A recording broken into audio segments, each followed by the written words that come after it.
વિદ્યાર્થી મિત્રો, પ્રકરણ 5 યુક્લિડના ભૂમિતિનો પરિચય નવ સ્વાધ્યાય 5.1 વિશે આજે આપણે અભ્યાસ કરીશું.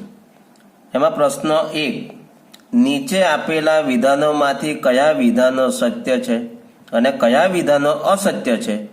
તમારા જવાબ માટે કારણો જણાવો. એમાં પહેલું વિધાન છે, એક બિંદુમાંથી પસાર થતી માત્ર એક રેખા દોરી શકાય. મિત્રો, આ વિધાન અસત્ય છે. એટલે અહીં લખું કે આ વિધાન અસત્ય છે, કારણ કે એક બિંદુમાંથી આ એક બિંદુ લીધું, એમાંથી આ 1, આ 2, આ 3, આ 4, મિત્રો તમારી તાકાત હોય ને એટલી રેખાઓ દોરી શકાય, એટલે કે અસંખ્ય રેખાઓ દોરી શકાય. એટલે અહીં કારણ લખવાનું છે કે એક બિંદુમાંથી અસંખ્ય રેખાઓ દોરી શકાય.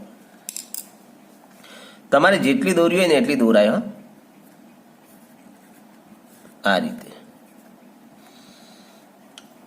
હવે વિધાન 2, બે ભિન્ન બિંદુઓ માંથી પસાર થતી અસંખ્ય રેખાઓ હોય છે. આ વિધાન પણ અસત્ય છે.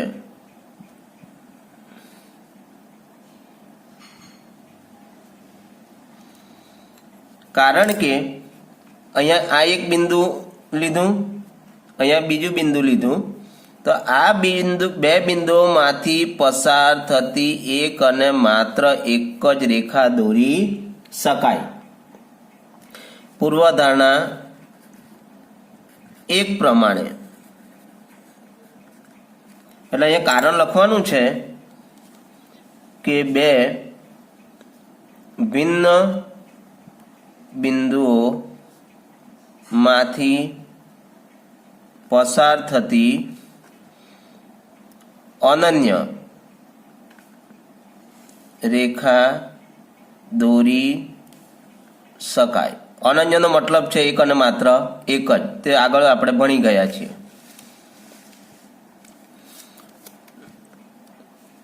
વિધાન 3, એક શાંત રેખાને બંને તરફ અનિશ્ચિત રીતે લંબાવી શકાય.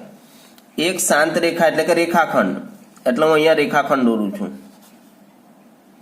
આ રેખાખંડ AB નામ આપી દીધું છે.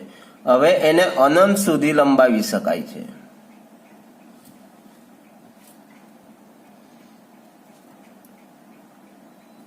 એટલે આ વિધાન સત્ય છે.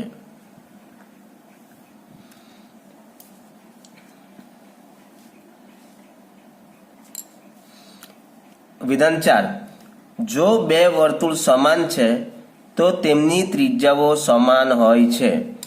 ચાલો, આ એક વર્તુળ મેં દોરી દીધું, આ બીજું વર્તુળ દોરી દીધું. આ વર્તુળનું કેન્દ્ર, આ વર્તુળનું કેન્દ્ર આ છે. દાખલા તરીકે આનું 1 સેન્ટીમીટર ત્રિજ્યા છે, આની પણ 1 સેન્ટીમીટર ત્રિજ્યા છે. એટલે આ બંને વર્તુળો સમાન થઈ ગયા, તેમની ત્રિજ્યા પણ કેવી થાય? સમાન છે. એટલે આ વિધાન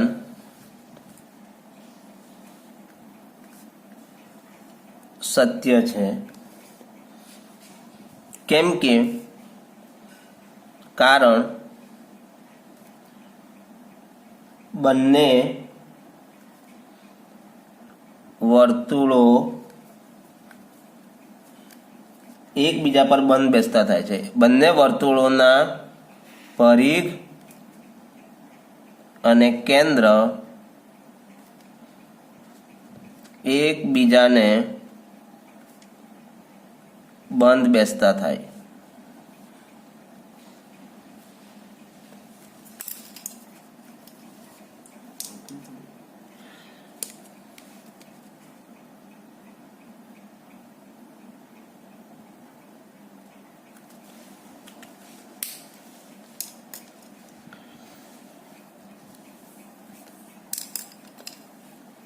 હવે વિધાન નંબર 5, નીચેની આકૃતિમાં જો એ બરાબર પીક્યુ અને જો પીક્યુ બરાબર XY છે તો AB બરાબર XY થાય. મિત્રો અહીંયા ધારી લે કે રેખાખંડ AB છે, એની લંબાઈ છે 4 સેમી. આ પીક્યુ છે એની પણ 4 સેમી છે, એટલે કે AB બરાબર પીક્યુ થાય. તો અહીંયા લખી શકાય કે તેથી AB બરાબર 4 અને પીક્યુ બરાબર પણ 4, તેથી AB બરાબર પીક્યુ. હવે બીજું અહીંયા લખેલું છે કે પીક્યુ બરાબર XY. હવે અહીંયા રેખાખંડ પીક્યુની લંબાઈ કેટલી છે? 4 સેમી. તો XY ની પણ કેટલી થાય? 4 સેમી. બરાબર. તેથી XY બરાબર પણ 4 સેમી. એટલે કે AB ને સમાન પીક્યુ થઈ અને પીક્યુ ને સમાન કોણ થયું? તો XY. તેથી AB એ XY ને શું થશે? સમાન થાય. એટલે આ વિધાન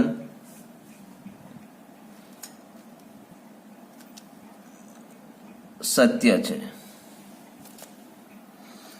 પ્રશ્ન 2, નીચે આપેલા પદોની વ્યાખ્યા આપો. એમાં પહેલું પદ છે સમાંતર રેખાઓ. એક જ સમતલ, એની વ્યાખ્યા છે એક જ સમતલમાં આવેલી બે રેખાઓ પરસ્પર છેદે નહીં તો તેમને સમાંતર રેખાઓ કહેવાય. આ આકૃતિમાં જુઓ, આ રેખા L છે ને આ રેખા M છે. એ L અને M ક્યારેય પણ છેદે નહીં, એટલે L અને M એ સમાંતર રેખાઓ છે. અહીં L અને M સમાંતર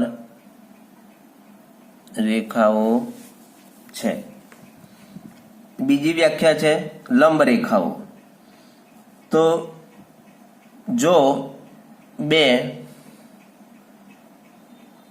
રેખાઓ પરસ્પર એવી રીતે છેદે કે જેથી બનતા 4 ખૂણામાંથી એક ખૂણો કાટખૂણો હોય તો તેમને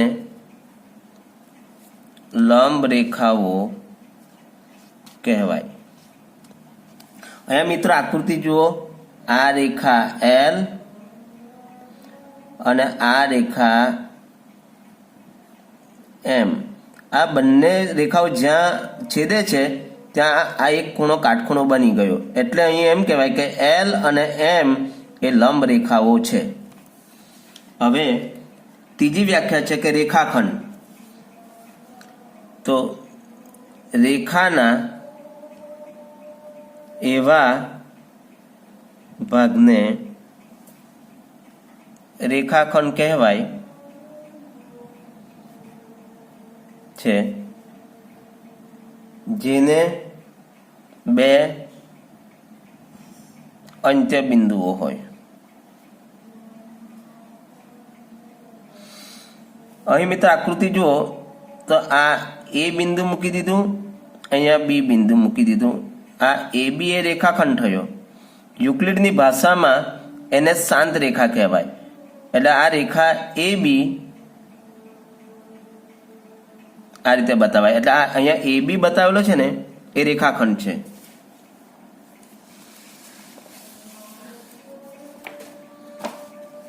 હવે ચોથી વ્યાખ્યા છે વર્તુળની ત્રિજ્યા.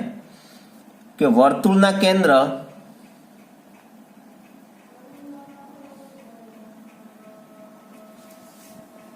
અને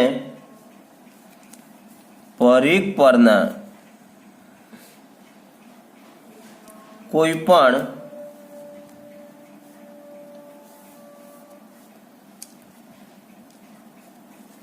બિંદુને જોડતા રેખાખંડને વર્તુળની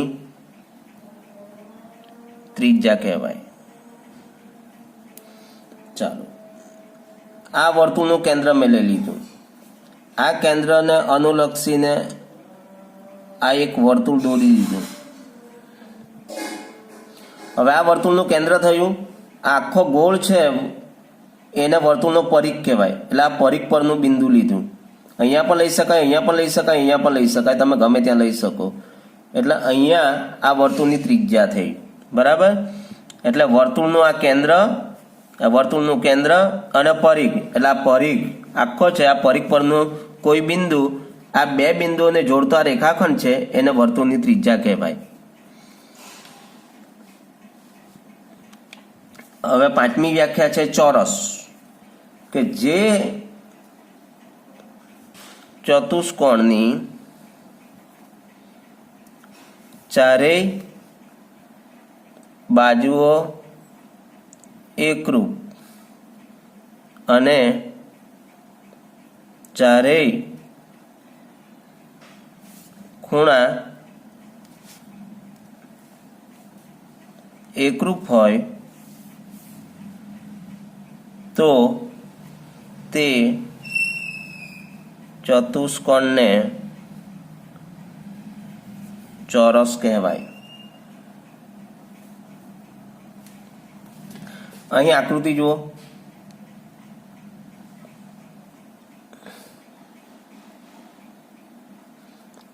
A, B, C, D.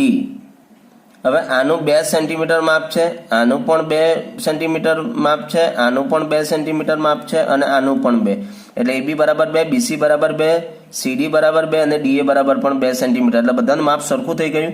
એટલે ચતુષ્કોણની ચારેય બાજુ એકરૂપ થઈ ગયું. આ ખૂણો કાટખૂણો છે, આ ખૂણો D પણ કાટખૂણો છે, B પણ કાટખૂણો છે અને C પણ કાટખૂણો છે. એટલે બધા ખૂણા કાટખૂણા છે, એટલે કે 90 ના છે. એટલે ચારેય ખૂણા એકરૂપ થાય. એટલે આ જે ચતુષ્કોણ બની ગયો એ ચતુષ્કોણને ચોરસ કહેવાય. પ્રશ્ન નંબર 4 જોઈએ મિત્રો.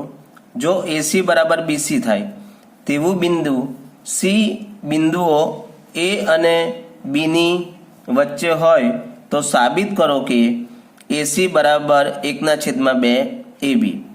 અહીં મિત્રો AC બરાબર BC છે, એટલે આ AC બરાબર આ BC થયું. BC અને આ AC આ બંને સરખા થયા. આપણે માની લઈએ કે અહીંથી આ 3 સેન્ટીમીટર છે, અહીંથી આ પણ 3 સેન્ટીમીટર થાય. એટલે AC બરાબર BC થયું. એટલે અહીંયા લખું છું AC બરાબર BC. હવે બંને બાજુએ આ બરાબરની આ બાજુએ હું વત્તા AC ઉમેરું છું. તો આ BC છે એ બાજુએ પણ AC ઉમેરું છું. અહીંયા સ્વયં સિદ્ધ સત્ય 2 આવશે. સ્વયં સિદ્ધ સત્ય 2 કે સરખામાં સરખું ઉમેરતા સરવાળા સરખા થાય છે. એટલે સરખામાં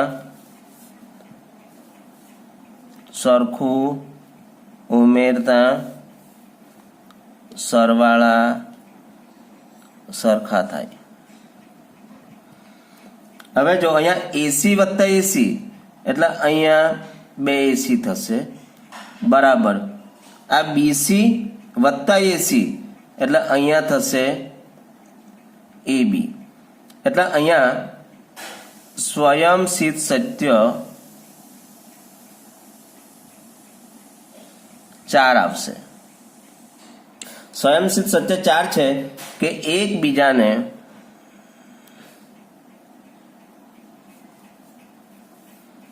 બંધ બેસતી વસ્તુ એકબીજાને સમાન થાય. અહીંયા જો કે બીસી છે તો અહીંથી આ બીસી લીધું, વત્તા એસી છે, આ એસી છે તો એસી, એટલે આ આખો રેખાખંડ અહીંથી એ બી બરાબર કેટલા સેન્ટીમીટર થશે? આ 3 છે ને આ 3, એટલે 3 વત્તા 3 એટલે આ 6 સેમી થઈ ગયો તમારો, એટલે એ બી મુકાશે. બીસી વત્તા એસી બરાબર એ બી મુકાશે. હવે અહીંયા જુઓ કે અહીંયા 2AC છે, અહીંયા એ બી છે, બરાબર. એટલે કે આના સરખી વસ્તુના અડધા કરવાના છે. તો આ બાજુ 1/3 વડે ભાગું, આ બાજુ પણ 1/3 વડે ગુણું. 1/3 વડે અહીંયા ગુણવાનું છે, અહીંયા પણ 1/3 વડે ગુણવાનું છે, એટલે આ 2AC થઈ ગયું. હવે અહીંયા જો તો આ 2 ને 2 નીકળી જાય. અહીંયા સ્વયં સિદ્ધ સત્ય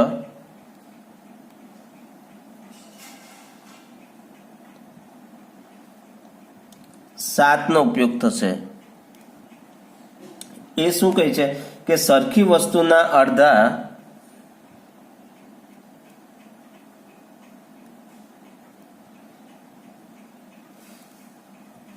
એકબીજાને સમાન થાય.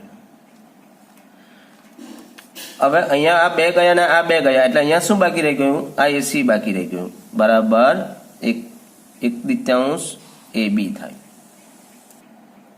હવે મિત્રો આપણે પ્રશ્ન નંબર 6 નો અભ્યાસ કરીશું કે આપેલી આકૃતિમાં એસી બરાબર બીડી છે, એટલે આ એસી અહીંથી આ છે,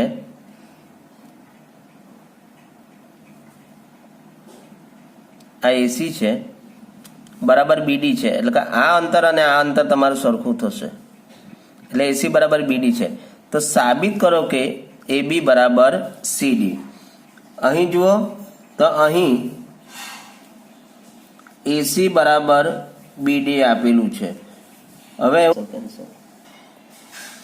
મિત્રો અહીં એસી છે ને એ 2 રેખાખંડોનો બનેલો છે, એક તો એ બી અને બીજો છે બીસી.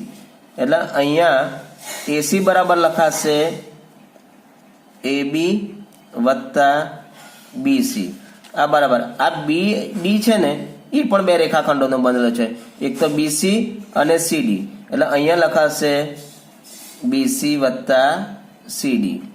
એટલે કૌંસમાં લખું કે એસી આ એ બી વત્તા બીસી, એ બી વત્તા બીસી એ એસી ને અને બીસી વત્તા સીડી, બીસી વત્તા સીડી એ બીડી, બીડી ને બંધ બેસે છે. સ્વયં સિદ્ધ સત્ય 4 નો ઉપયોગ થયો આમાં. હવે અહીંયા જો મિત્રો કે આ એ બી વત્તા બીસી બરાબર બીસી વત્તા સીડી, આ બાજુ માઇનસ બીસી કરું છું, આ બાજુ પણ માઇનસ બીસી કરું છું, એટલે કે સરખામાંથી સરખું બાદ કરતા બાદ બાકી સમાન રહે. સ્વયં સિદ્ધ સત્ય 3. હવે અહીંથી આ બીસી ગયા, આ બીસી ગયા, આ બીસી માંથી આ બીસી ગયા, તેથી એ બી બરાબર સીડી સાબિત થાય.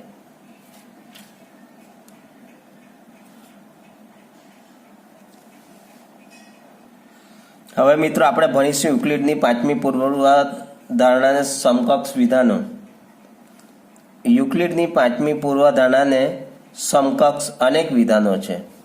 પહેલું છે આમાં કે 2 રેખાઓને છેદતી રેખાઓની એક તરફના બંને અંતઃકોણો નો સરવાળો 180 થાય તો બંને ક્યારેય છેદી ન શકે. એટલે આપણે મિત્રો આગળ પૂર્વધારણા 5માં જોઈ ગયા કે 2 અંતઃકોણનો સરવાળો 180 કરતાં ઓછો થાય તો તે રેખાઓ છેદે, પરંતુ અહીંયા બંને અંતઃકોણનો સરવાળો 180 થાય તો એ બંને ક્યારેય છેદી ન શકે, એટલે કે બંને રેખાઓ સમાંતર થાય. આના પરથી પ્લેફેર નામના ગણિત શાસ્ત્રીએ એક પૂર્વધારણા આપી. એટલે પ્લેફેર એ સ્કોટલેન્ડનો ગણિત શાસ્ત્રી હતો અને એમણે 1729માં પૂર્વધારણા આપી. એણે પૂર્વધારણા આ રીતે આપી કે દરેક રેખા એલ, અહીં મિત્રો હું એલ રેખા દોરું, આ રેખા એલ, અને તેના પર ન હોય તેવું બિંદુ પી, આ એટલે કે તેના પર ન હોય એટલે કે બહારની બાજુએ છે, એટલે બિંદુ અહીંયા પી બતાવી દીધું.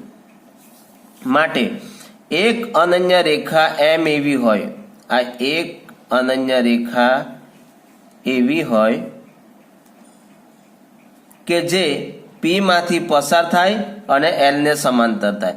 આમાંથી તમે બીજી રેખાઓ દોરવી હોય તો દોરી શકાય, પણ એ રેખા એલ ને શું કરશે? છેદી નાખશે. ગમે તેટલી રેખાઓ બીજી દોરો એમ સિવાયની, એ બધી રેખાઓ એલ ને છેદે. એટલે પ્લેફેરે પૂર્વધારણા આપી કે દરેક રેખા એલ, તેના પર ન હોય તેવું બિંદુ પી, માટે અનન્ય રેખા આ એમ એવી હોય કે જે પી માંથી પસાર થાય, એટલે કે આ પી બિંદુમાંથી પસાર થાય અને એલ ને સમાંતર થાય. આ જ વ્યાખ્યા બીજા શબ્દોમાં કહીએ તો બે ભિન્ન અને એકબીજાને છેદતી રેખાઓ એક જ રેખાને સમાંતર ન હોઈ શકે. એટલે આ રેખાઓ એકબીજાને સમાંતર હોઈ શકે નહીં, છેદતી હોય તો.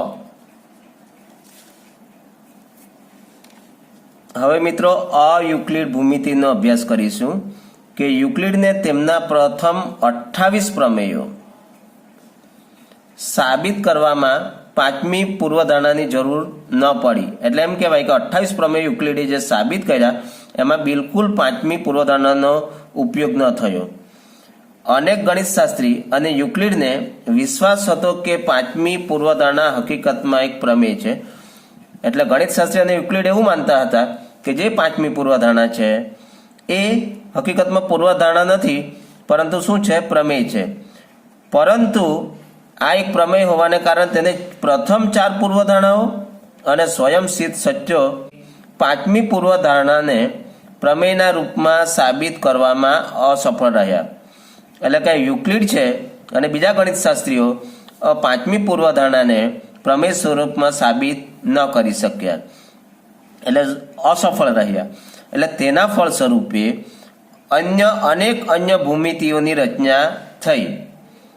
એટલે આ જે નવી ભૂમિતિઓની રચના થઈ, આ ભૂમિતિઓને યુક્લિડની ભૂમિતિથી અલગ હોવાને કારણે અયુક્લિડીય ભૂમિતિ કહે છે. એટલે આ રીતે અયુક્લિડીય ભૂમિતિનો ઉદ્ભવ થયો.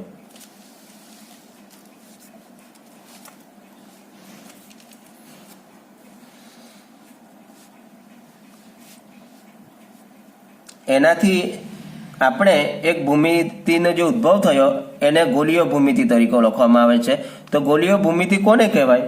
કે આપણે જે વિશ્વમાં રહીએ છીએ તેની ભૂમિતિ અયુક્લિડીય છે, હકીકતમાં તે ગોલીય ભૂમિતિ છે. એટલે કે આ ગોલીય ભૂમિતિનો આ રીતે ગોલીય ભૂમિતિનો ઉદ્ભવ થયો. હવે ગોલીય ભૂમિતિ છે એ ગોલીય ભૂમિતિમાં રેખાઓ સીધી હોતી નથી. એટલે આ રેખા આમ સીધી હોવી જોઈએ, એ સીધી હોતી નથી, પરંતુ આ રેખાઓ દીર્ઘ વર્તુળોનો ભાગ છે. એટલે કે આ રેખાઓ વર્તુળાકાર ભાગના સ્વરૂપમાં છે. અહીં એક નોંધ લેવા જેવી છે કે યુક્લિડની ભૂમિતિ માત્ર એક જ સમતલમાં બનતી આકૃતિઓ માટે માન્ય છે. એટલે કે આ રીતે જે આખું આપણો સમતલ છે ને એના માટે જ અને રેખાઓના સ્વરૂપમાં સીધી રેખાના સ્વરૂપમાં જ યુક્લિડની ભૂમિતિનો ઉપયોગ થાય. તે વક્ર સપાટીમાં નિષ્ફળ જાય છે, કે આ વક્રાકાર સપાટીઓ છે ને એમાં નિષ્ફળ જાય છે, કારણ કે ગોલીય ભૂમિતિમાં ત્રિકોણના 3 ખૂણાનો સરવાળો 180 થી વધારે થાય. અહીં તમે જો મિત્રો કે આ ત્રિકોણ, આપણે માની લઈએ કે આ ત્રિકોણ એન એ બી, ત્રિકોણ એન એ બી માં અહીંયા એ ખૂણાનું માપ 90 છે, બી ખૂણાનું માપ પણ 90 છે. એટલે કે 90 ને 90 180 થઈ ગયા. એટલે કે ત્રિકોણ એન એ બી માં ત્રિકોણ એન એ બી ના ત્રણેય ખૂણાનો સરવાળો 180 થી વધારે થાય. હકીકતમાં સમતલ ભૂમિતિ એટલે કે યુક્લિડની ભૂમિતિમાં ત્રણેય ખૂણાનો સરવાળો કેટલો થતો હતો? તો ત્રણ ખૂણાનો સરવાળો 180 થાય. જ્યારે આ ભૂમિતિની અંદર, ગોળીય ભૂમિતિની અંદર, આ ત્રિકોણના ત્રણેય ખૂણાનો સરવાળો 180 થી વધારે થાય. એટલે અહીંયા એમ કહેવાય કે તે વક્ર સપાટીમાં નિષ્ફળ જાય છે, કારણ કે ગોળીય ભૂમિતિમાં ત્રિકોણના ત્રણ ખૂણાનો સરવાળો 180 થી વધારે થાય. હવે મિત્રો સ્વાધ્યાય 5.2 એના પ્રશ્ન નંબર 1 નો અભ્યાસ કરીશું. તમે યુક્લિડની પાંચમી પૂર્વધારણાને સરળતાથી સમજી શકાય તેમ કેવી રીતે લખશો? તો મિત્રો, જો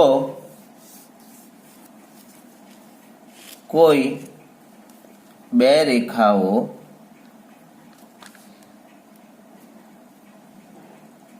M અને N ને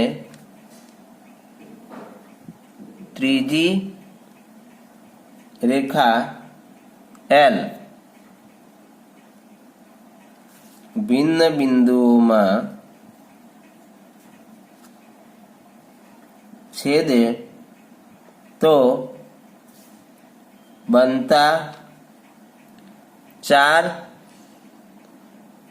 અંતઃકોણો પૈકી રેખા L ના એક તરફના અંતઃકોણો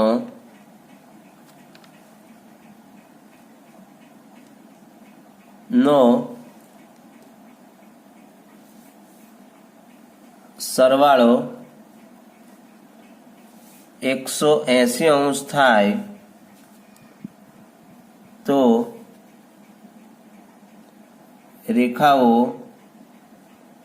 M અને N એકબીજાને છેદે નહીં, એટલે કે M અને N સમાંતર છે.